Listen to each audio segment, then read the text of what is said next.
And so I continue here now from our subject of consecration and bring this into a way of being as we are teaching.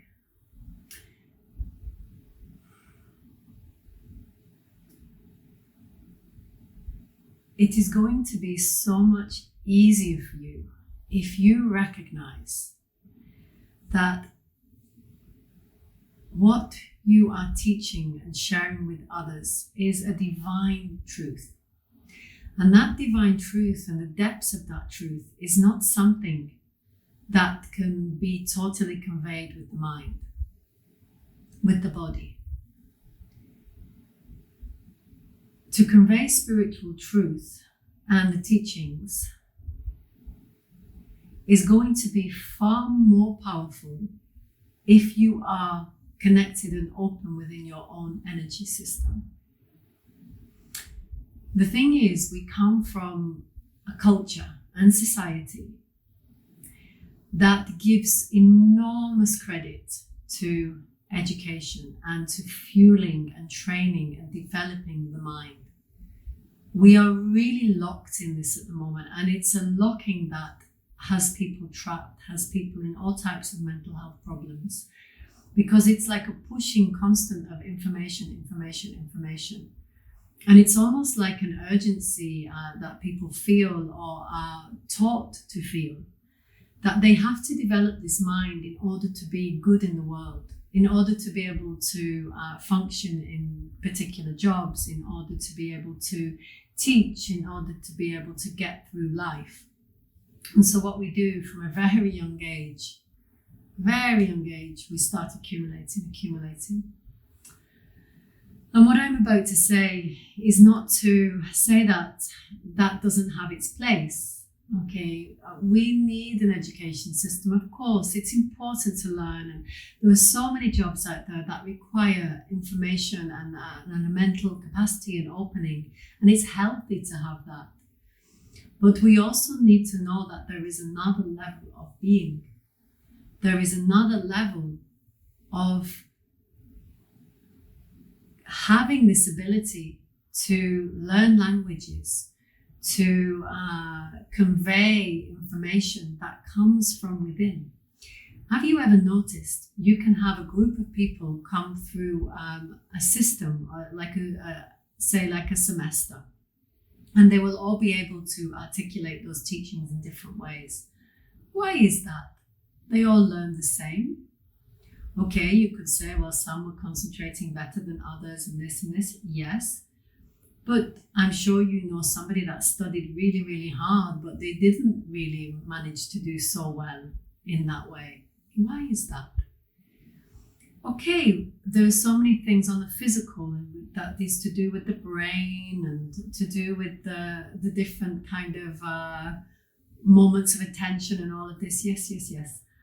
But I'm talking about, actually, there is like a soul spark in each and every person that comes from a certain awakening within that energy. Like if your energy system is open and your chakras are flourishing and your kundalini is having its potentiality, it's alive, it's ready, it's open, then whatever comes into you, you'll be able to share that and convey that with more of a spark, with more of an enthusiasm.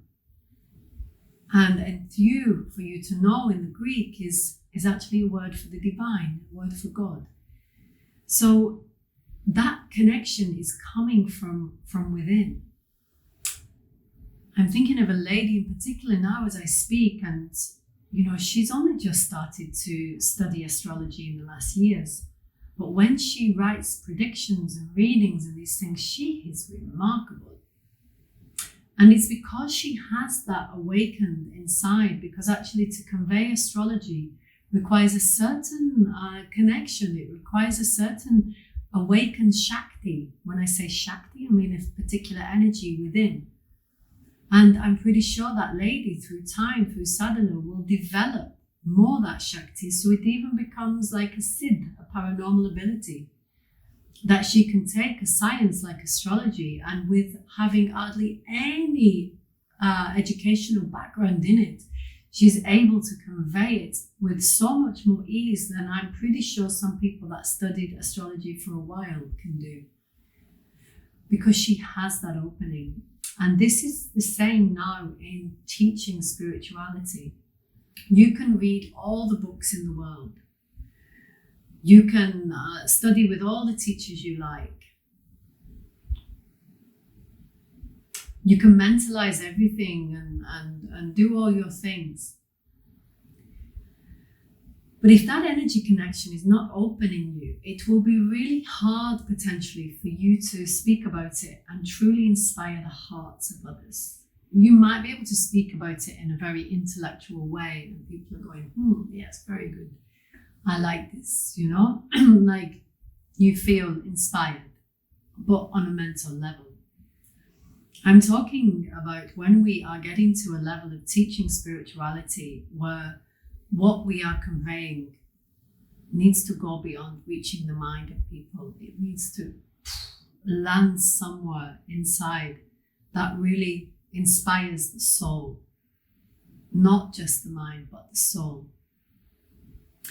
And developing our energy system and our own deepening in consciousness will bring that to others. It will inspire others, and you will be able to convey spirituality, to convey yoga with much more of an ease, because that connection is there within inside yourself.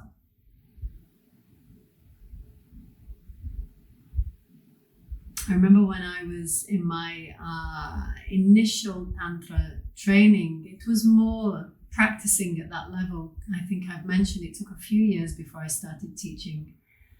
And I wasn't really kind of like, you know, the intelligent one in the class. There were many intelligent people, you know, who had degrees and this and this. And, you know, they articulated things very, very well. And I certainly looked up to them, you know. But when I started to teach,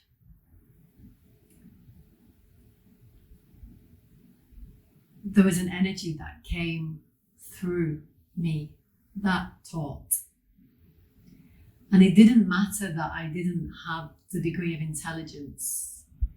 I'm not saying I didn't understand things, that, you know, I wasn't without that, but I didn't have this like super kind of mentalized way of being able to understand everything and remember everything, like all the Sanskrit and this and this.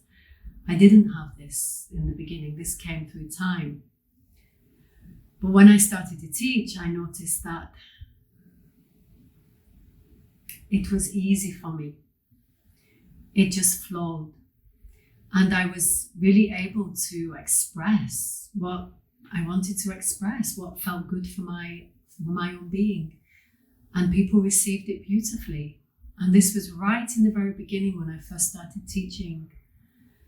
And I really realized, I already knew about this anyway, but I just realized that there is an energy that teaches through us. It is this Shakti that is coming through us. And I already had this understanding because years and years before, I had a book of runes, and in the runes, there was many different sayings that have stayed with me, but one of them was, I can of my own self do nothing. And this is really powerful because I really got that at the time. But what that is saying is, with me, little Radhasi, I cannot teach this. I cannot. If I'm on my own, I can't do this. But if I'm connected and the energy is with me and flowing through me, then that is doing everything. But on my own, I can't do anything. And if you get this, it's going to be so awakening, and you'll actually feel relaxed about it, because then in that moment, you're not gonna get so anxious about performing or doing it right or relying on knowing the information, and you just feel okay. And it's like if people ask me questions and I don't know the answer, I'm also really okay to say, I don't know. But sometimes I really am surprised because people ask something and then I start talking and an answer comes. And maybe I didn't study that. I probably didn't actually. Maybe I never thought about that and made the connections, but suddenly in replying to that person, the energy, the connection is there. But that's not me. That is just the awakened energy within me speaking. And I'm not kind of giving some schizophrenic idea of myself here. It's far beyond something in the mind that I'm trying to convey to you. Like schizophrenia is something within the mind. Actually within ourselves, what I'm directing you to as I speak now, as I'm articulating, is that I'm encouraging us to teach from a place beyond the mind. Of course, we can lean on the mind sometimes. We can take from the mind. The mind can help to structure things here and there, almost like a kind of framework. Maybe you need to have your bullet points as you're teaching a certain subject. But allow your presence, allow the depth of who you are to convey these teachings. And this is perfect because also then when you speak in this way, it is not you or your ego that takes the ownership for what you have done. You recognize that your teaching is coming from a deeper place, and you cannot give the I and my and me and look what I did. Of course, it comes in. There are some moments I'm like, oh yeah, Radhasi, and I think I did good, and okay, I put the energy in that way. But the real work, the real connection is what inspires other people. I trust is coming from a deeper place, and you can only get to that through your own practice, actually. Of course, study some books, study with a teacher. All of these things are really, really valid. But don't just rely on that. You have to practice. You have to do your own sadhana. And your own sadhana is your yoga sadhana, and certainly your meditation. Deepening into the koshas, going beyond the physical into the more subtle aspects, right into the Vijnanamaya kosha, the Anandamaya kosha. And these are the levels that allow this divine grace to come through. And then even beyond these koshas, just allowing your presence to emanate. There are many masters that don't even speak.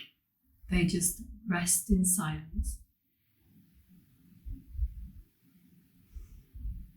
And it's their silence that initiates. It is their silence that gives the teachings. Because everything I'm saying to you now is just because I know that your mind wants or needs to know this. But if I was to really give to you from my heart, I wouldn't be speaking now.